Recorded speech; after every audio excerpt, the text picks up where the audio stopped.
Hey YouTube, Kira Twig here, bringing you all my Fortune Lady Yu-Gi-Oh deck profile for post-Rising Rampage. With the release of the latest Yu-Gi-Oh booster pack, Rising Rampage, we had a lot of support for the Fortune Ladies, which I find very interesting. Definitely did help to bring the deck out to its almost fullest potential, I would say, for sure. Having a lot of interesting plays, including synchro plays now, and also just being able to consistently special summon out the Fortune Ladies to the field. And with the release of the latest OTS, it is much easier for us to get all the different Fortune Lady monsters from the old supported sets that are kind of more difficult to get now for the deck. So definitely happy with that as well. So let's go ahead and get started with the deck profile.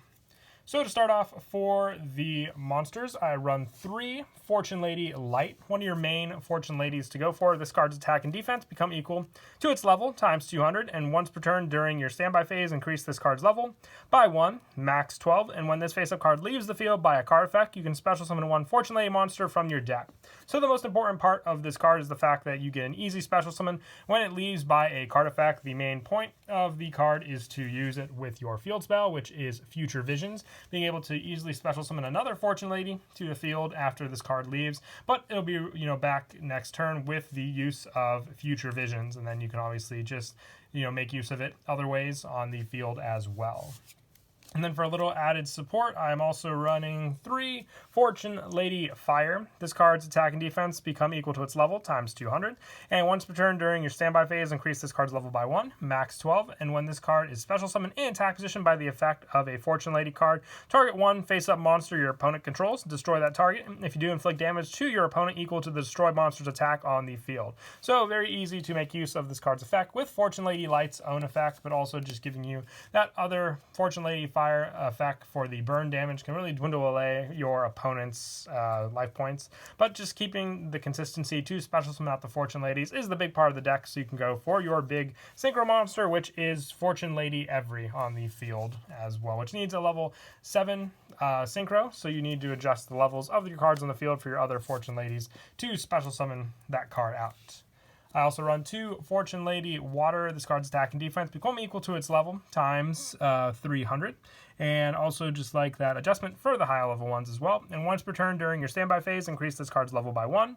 And if this card is special summoned while you control a Fortune Lady monster except water, you draw 2 cards. So the draw power definitely does come in handy with water for that consistency. Was debating going back and forth between fire and water in the numbers, but honestly I'm happy with the 2 water and the 3 fire for the plays you can do on the field, just for that consistent draw power with this card, since you do also have to control other Fortune Ladies on the field to make use of that draw power. And I also run 1 Fortune Lady Dark. This card's level and defense are equal to its level times 400. And during each of your standby phases, you increase this card's level, max 12. And when a face-up Fortune Lady monster you control destroys an opponent's monster by battle and sends it to the graveyard, you can select and special summon 1 Fortune Lady monster from your graveyard. So Dark just helps to get you back resources from your graveyard onto the field to reuse as well. I was debating if I wanted to run Wind or not. If I were to add in Wind, I would just take out the 1 fire and run 2 water and 2 fire in the deck. But just the 1 dark, since you can easily just special summon this from the deck using your Fortune Lady Light, and then just go from there with its graveyard recycle power.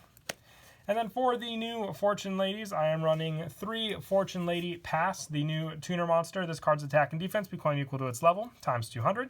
And once per turn during your standby phase, increase this card's level by 1, max 12. And then you can target 1 Fortune Lady monster you control, banish any number of spellcaster monsters from your hand, field, and graveyard. And if you do, increase or reduce that monster's level by the number of monsters banished until the end of this turn. You can only use the effect of Pass once per turn, but they help to boost up your other Fortune Lady monsters we run in the deck. Is the main reason I love this card, and also the fact that it is an easy level 1 tuner to get out, so we can go for our adjusted levels and go and summon out Fortune Lady Every to the field. And the banished Fortune Ladies can easily be recovered as well with some of the other cards we run in the deck.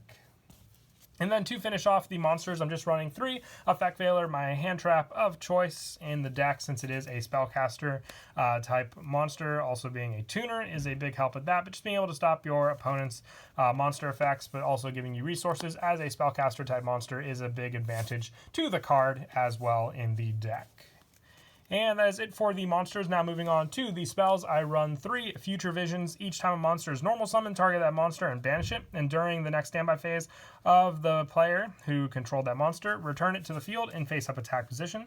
So with this card, just works very, very well with Fortune Lady Light, giving you that special summon when you normal summon this card to the field. It can also take care of your opponent's pesky normal summons, and they have to, obviously deal with waiting until their next turn to get that card back, since it's basically sending that card into the future to use. And I also run 3 Fortune Vision. When this card is activated, you can add 1 Fortune Lady card from your deck to your hand. And once per turn, if a card you control is banished by a card effect, except during the damage step, you can activate this effect this turn. Monsters you control cannot be destroyed by card effects, even if this card leaves the field. And once per turn, if a card your opponent controls is banished by a card effect, except during the damage step, you can make the next battle damage you take this turn become 0, even if this card leaves the field. You can only activate 1 Fortune Visions per turn. So being the search, the answer to take care of your opponent's battle damage, and also just being able to have your Fortune Ladies be protected works very, very well when you have your field spell out. And then just having this for the search means that you can summon out Light, use Light's own effect when it's banished by the Future Visions on the field, and then just keep on going there with your plays you have. So as long as you have that play set up, you really do have the added benefit when going up against your opponent. And it all just gets much more powerful when I run 3 Fortune Ladies Calling. If you control a Fortune Lady monster, special summon 1 Fortune Lady monster from your deck with a different name from the cards you control. And for the rest of this turn, after this card resolves, you cannot special summon monsters from your extra deck except synchro monsters. And you can only activate 1 Fortune Lady Calling per turn. So setting up your plays with Past is the main point of Calling. If you have another Fortune Lady on the field that you may have searched out with Vision, being able to then summon out Past and use its own effect to adjust your levels on the field to go for your synchro play is what makes this card so great, just for that consistency, giving you those monsters out on the field to use. And then I wanted to run 2 Fortune's Future. Sadly, I was only able to pull 1 with all the OTS packs I opened, so I'm putting in 1 Wonder Wand just for a little more draw power, but I would definitely replace the Wonder Wand with a second Fortune's Future. If you have it, target one of your banished Fortune Lady monsters, return it to the graveyard, then draw 2 cards. Like I said, with all the cards we run, Past and Future Visions, just being able to consistently banish cards makes this an easy draw power card in the deck, along with other draw power we already are using, like Fortune Lady Water. It definitely does help. And then just for a little more added draw engine, I run 2 Spellbook of Knowledge and 2 Spellbook of Secrets, just having secrets to search out the Spellbook of Knowledge. I thought of maybe putting in Spellbook Magician of Prophecy instead of the Effect Veilers. It's pretty much just a player preference there if you wanted to go for that for the additional draw power in the deck, but just having this as an added option definitely does help to consistently draw through cards we might need into our hand for our plays. And I also run 1 Secret Village of the Spellcaster, and with this one I also run the 1 Terraforming. Just having these options means that you can search out either the Secret Village, which then shuts down your opponent with their spells, or search out the Future Visions for your main go-to plays with your other cards, including your Fortune Ladies and Fortune Vision out on the field.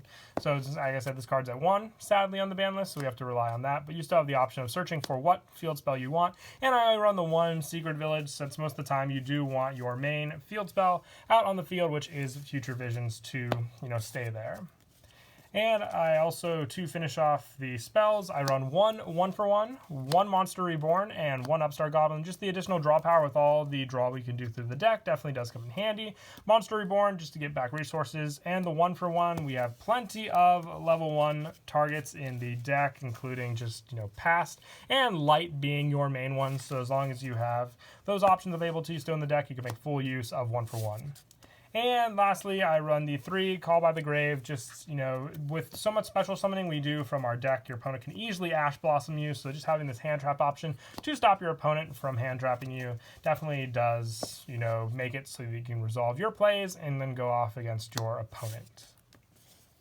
And then for the traps, the only traps I am running are 2 Fortune Lady Rewind. You target any number of your banished Fortune Lady monsters with different names, special summon them, but shuffle them into the deck during the end phase. You can only activate 1 Fortune Lady Rewind per turn. It gives you either protection against your opponent or just, options to play cards on the field, giving you back plenty of different ones depending on what you banished with Fortune Lady Pass as well. The whole deck just works so well together for the banished draw power that you can do and level adjustments to go into your other Fortune Ladies that it's a definite help just to get those resources back. And that is it for the main deck. We'll now move on to the extra deck. I only have the one Fortune Lady Every, but I would definitely want to run at least 2 of this card. You need 1 tuner and 1 or more non-tuner spellcasters to make this level 7 synchro. This card's attack and defense become its level times 400. And once per turn during your standby phase, increase this card's level by 1, max 12. Then you can banish 1 face-up monster your opponent controls. And during your opponent's end phase, if this card's in the graveyard, you can banish 1 other spellcaster monster from your graveyard to special summon this card. You can only use the effect of every once per turn, but you have the option just to keep bringing this card back, which is a big benefit. And then when you can just boost its level up with other cards as well, it means that you can have a true powerhouse on the field if you can get this card fully out to level 12. The revival power and being able to banish your opponent's cards makes it your offensive card and one you want to get out very, very quickly in the deck also. And then just for the more generic synchro support, I run the 1 Bryonic, the 1 Balmung, the 1 Formula Synchron, 1 Black Rose Dragon, 1 FA Dawn Dragster, 1 Coral Dragon, 1 Scarlet Red Dragon Archfiend, and the 1 Borreload Savage Dragon. If I were to take out a synchro for the additional Fortune Lady Every, it would more than likely either be the Scarlet Red Dragon Archfiend, since I already have a preferred level 8 target, or even maybe the Balmung or the Bryonic. It's there, it's player preference at that point. And then for the Link monsters, I run 2 Link Karibo. These are just very easy to summon out, giving you an additional Link Arrow and a monster that can stop your opponent's attack in their tracks just by using, Fortune Lady Light or your Fortune Lady Past.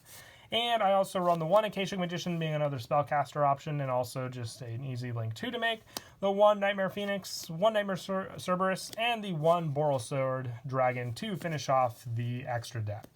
If I were to want to keep the synchros and then just, put in a second every, for the links, I'd take out either one of the Link Haribos or the Acacia Magician for, that extra spot. But that is it for the deck profile. I hope you all enjoyed the video. Until next time, please don't forget to leave a like and subscribe, and Kira Twig out.